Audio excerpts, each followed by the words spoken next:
हर एक गैदरिंग में ना कोई वायरल हो जाता है। आपको लगता है कि आप वायरल हो जाएंगी इसके बाद?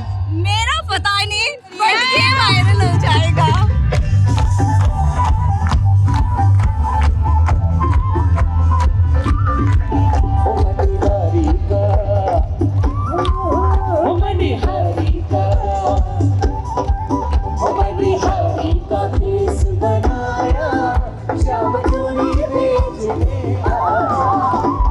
आपने नाइट क्लब छोड़ के ये क्यों चुना?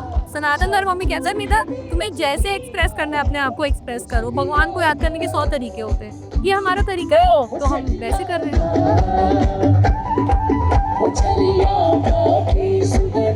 वाइब चेक की बात करेंगे तो किसी भी दूसरे कॉन्सर्ट की तरह माहौल है, लाइट्स हैं, डीजे है, म्यूजिक है, वाइब है।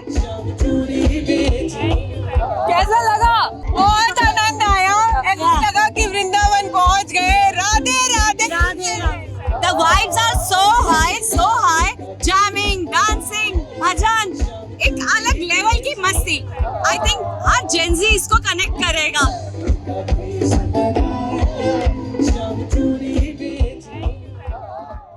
माला फेरत जुग भया, फेरा न मन का फेर, कर का मन का डार दे, मन का फेर।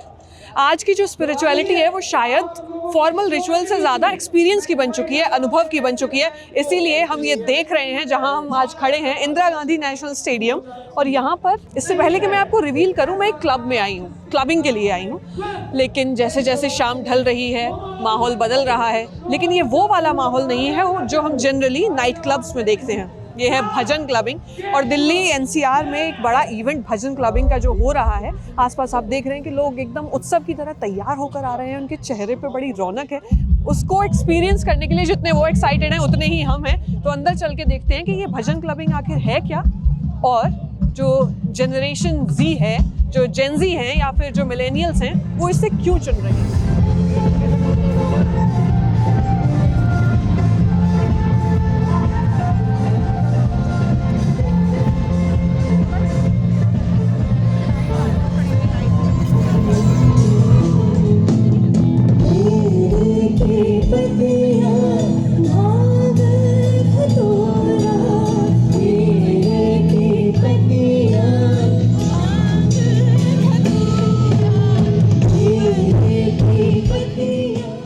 जैसा कि मैंने बोला कि लोग उत्सव की तरह तैयार होकर आए हैं, और आपको यहाँ की तस्वीरें देख के ऐसा लगेगा भी। आपने नाइट क्लब छोड़ के, अब आई एम श्योर कि हम लोग नाइट क्लब जाते हैं, सब लोग गए हैं, ये क्यों चुना? क्योंकि I think I am going on my spiritual journey right now. तो night club obviously every weekend night club तो जाते ही है।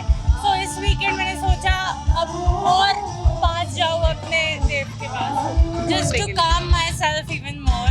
And I think this is great for all the Gen Zs and everyone जिनको करना है। So I think this is like the new clubbing scene in Delhi.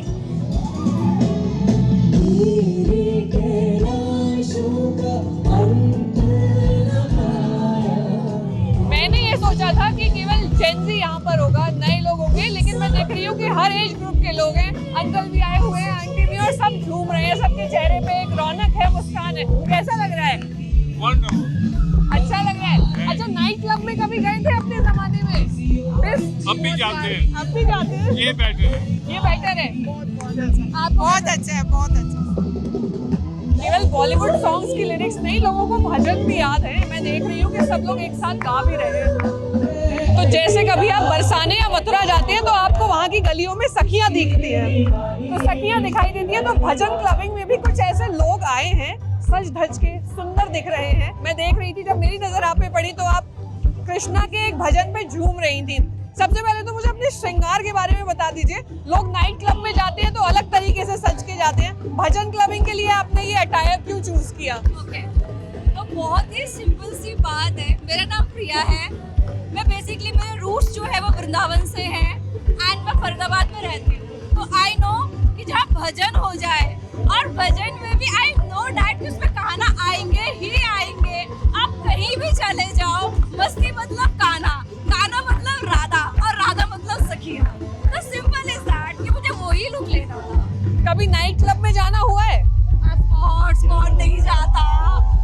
तो इसका experience और उसका अलग है? जैसे मैं अभी थोड़ी देर पहले किसी को बोल भी रही थी कि आप क्लब जाते हो एंड आप एक स्पिरिचुअल जर्नी पे होते हो, ऑफ कोर्स सबको पता है what is club, and next जो गिल्ट होता है ना, यार ये गलती कर दिया, but right now I am a very guilt free, like a vegan diet होती है ना, ऐसे ये क्लब और मस्ती का एक नया कॉम्बिनेशन है जो आपको गिल्ट फ्री और आपके स्पिरिचुअल पाथ में ब्रेक ना करते हुए उसे आगे की और मस्ती की ओर ले जा रहा है। मिलेनियम और जेन ज़ी दोनों एंजॉय कर सकते हैं ऑफ कोर्स। तो अगर दोनों ऑप्शंस में से आपको कोई एक चुनना होगा आगे, bhajan clubbing of course, of course. हर एक गैदरिंग में ना कोई वायरल हो जाता है, आपको लगता है कि आप वायरल हो जाएंगी इसके बाद? मेरा पता नहीं, बट ये वायरल हो जाएगा।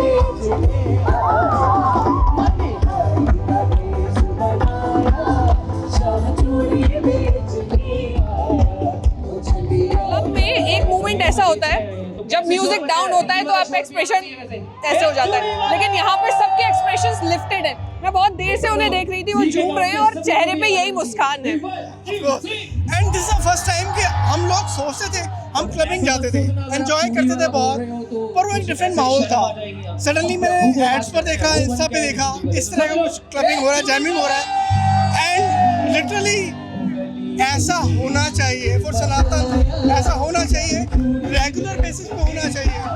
Everybody is having fun, age from 20 years till 50, 55, 60 years, everybody is having fun, and touch wood, thanks to these people, it's fabulous. यहाँ पे कोई अल्कोहल नहीं है, यहाँ पे क्लब जैसा कोई मेन्यू नहीं है। No need. मिस कर रहे हैं उसको? No, not at all. I'm sweating, I'm having fun, I'm enjoying, I'm dancing. तो इस भजन क्लबिंग के पीछे जो ऑर्गेनाइजर्स हैं, एक बार उनसे भी बात कर लेते हैं, क्योंकि हर चीज़ के पीछे कोई ना कोई विजन होता है। तो इसके पीछे भी कोई विजन रहा होगा कि ये क्यों करना है, या करके देखते हैं, क्या था? द विजन बहुत सिंपल विजन था कि यूथ को अपनी उनकी स्पिरिचुअलिटी के साथ जोड़ना है ऐसे तरीके से जो वो बेस्ट समझे। तो जैसे मैं 25 साल की हूँ, तो अगर मुझे मेरी मम्मी बोलती है बेटा भजन संध्या में चलो, मैं एक बार तो जाऊँगी, दूसरी बार लगेगा यार थोड़ा सा बोरिंग हो गया। बहुत मन करता है अपनी स्पिरिचुअलिटी से कनेक्ट होने का, लेकिन मे बी भजन संध्या मेरे लिए नहीं है। तो हमने सोचा कि हमारे जैसे बहुत ऐसे यूथ होंगे जो चाहते हैं कि कुछ तो फन थोड़ा सा तो होना चाहिए, क्योंकि वो भी अपनी स्पिरिचुअलिटी से कनेक्ट करना चाहते हैं। तो हमने सोचा कि मॉडर्न और ट्रेडिशनल को बीच में लाया जाए, उनको बीच में मिलाया जाए, तभी जो यूथ है जो कनेक्ट होना चाहती है वो कनेक्ट करेगी, और जो ओल्डर जनरेशन है जो थोड़ा सा कनेक्टेड है बट कुछ और फन भी चाहते हैं, उनको भी थोड़ा सा मिल जाएगा वो चीज़। And that is the beauty of Sanatan Dharma. Sanatan धर्म हमें कहता है बेटा तुम्हें जैसे एक्सप्रेस करना है अपने आप को एक्सप्रेस करो, भगवान को याद करने के 100 तरीके होते हैं, ये हमारा तरीका है, तो हम वैसे कर रहे हैं।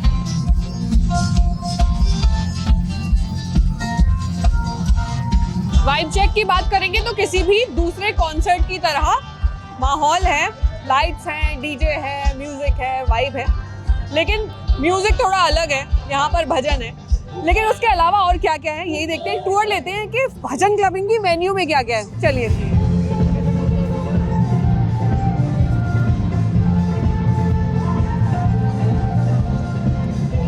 तो भजन क्लबिंग में ऑब्वियसली मेन्यू में अल्कोहल तो नहीं है, जैसे आप क्लब में जाके अपने अलग अलग कॉकटेल्स मॉकटेल्स ऑर्डर करते हैं वैसा यहाँ पे नहीं है। लेकिन बहुत सारे हाथों में मैंने ये कैन देखी तो मैं थोड़ा सा कंफ्यूज हो गई कि लोग असल में क्या लेके घूम रहे हैं। इसके बारे में उन्हीं से पूछेंगे जो ये कॉन्सेप्ट लेकर के आए हैं यहाँ पर।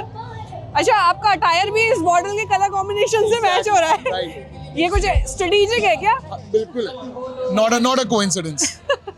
तो ये क्या है? What is Apsa? Is it Apsa? हाँ, so Apsa is short for basically apsara, कि एक परी है जो हिमालयस का ध्यान रख रही है, और वहाँ से हमें पानी सोर्स करते हैं from 300 feet below the mountain surface, and it is artesian water. It's a kind of mineral water which is much more dense in mineral quantity than the normal mineral water, and cans पकड़ के I believe ज़्यादा cool हो जाता है when you think of clubbing, that's why हम यहाँ पे लाए। अच्छा, तो आपने बेसिकली ये इसको इस पैकेजिंग में लाने के पीछे यही स्ट्रेटेजी थी कि लोग नाइट क्लब्स में जाते हैं, बियर कैन्स उनके हाथ में होती है। That is one of the part. The other part is because of aluminium can, इसमें sunlight नहीं लगती, ठीक है। तो it remains much more pure for a longer time. और ये पानी आया कहाँ से है, मतलब हिमाचल में यमुना की ट्रिब्यूटरी है रिवर गिरी, वहाँ से सोर्स करते हैं। वहाँ से source. 300 feet below the mountain surface. What's your good name? Akshat Jain. Akshat, जितने भी हम पानी के वो देखते हैं ना ब्रांड्स, वो सब ये क्लेम करते हैं हिमालयन वाटर।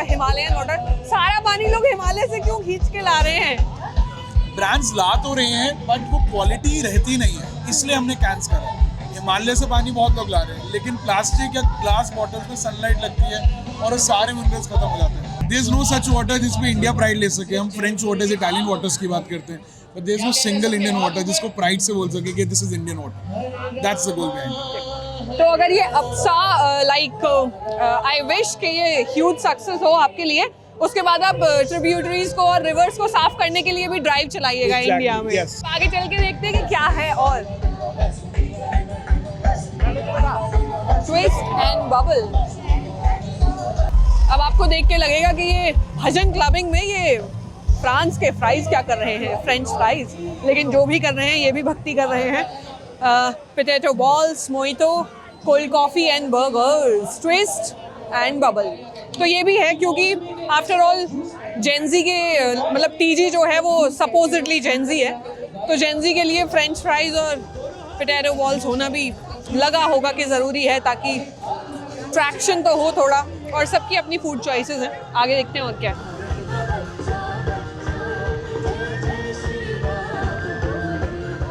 तो ये कहते भी हैं कि भूखे भजन ना होए गोपाला, तो भक्ति के बाद यहाँ भटूरों का भी इंतजाम है। लाइक एनी अदर कॉन्सर्ट कुछ ना कुछ होता ही है।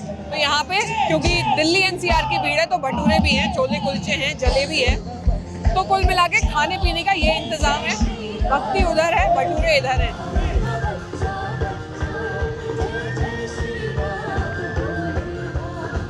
मजा आया। इससे पहले किसी कॉन्सर्ट पे ड्यूटी लगी है? तो वहाँ कैसा माहौल होता है? बाकी आप ये भजन हुआ है, बाकी वो कुछ और कुछ होता है, वो अलग सिंगर आते हैं, ये भजन है, भजन में मजा आ गया। मजा आ गया। कैसा लगा?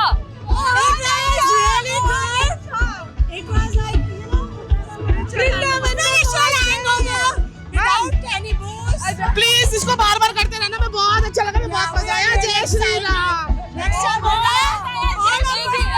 एक एक करके है ना, बताइए। It was really good. It's बहुत आनंद आया, ऐसा लगा कि वृंदावन पहुंच गए। राधे राधे। आपने कहा स्पिरिचुअल हैंगओवर, बिल्कुल। तो ये रहने वाला है? बिल्कुल रहने या वाला यहाँ से बाहर? without any booze. It's mind blowing. Radhe Radhe. जय श्री राम। सही बोला उसने, ऐसा लग रहा है वृंदावन धाम आ गए हम। Radhe Radhe, Krishna Krishna. Please continue this, we will definitely come. Thank We you. are really excited. बहुत अच्छा। मजा आया।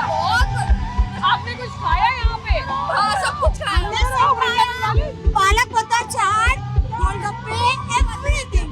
अच्छा। समोसा, टिक्की, everything. क्लब का मेन्यू तो नहीं याद आया? नहीं, बिल्कुल नहीं। The vibes are so high, so high. एक बार नहीं लगा कोई ऐसे है, jamming, dancing, भजन, एक अलग लेवल की मस्ती। I think her Gen Z इसको कनेक्ट करेगा और हम तो कर ही रहे हैं। The vibes are awesome. Keep on doing them. You guys rock. बहुत मजा आया। Thank you so much for having us. ये होते रहना चाहिए प्लीज, है ना? ये दिल्ली please वालों का frequently। दिल ले लिया आपने। हाँ, ये होते रहना चाहिए ताकि जेनजी जो है वो सुधर सके।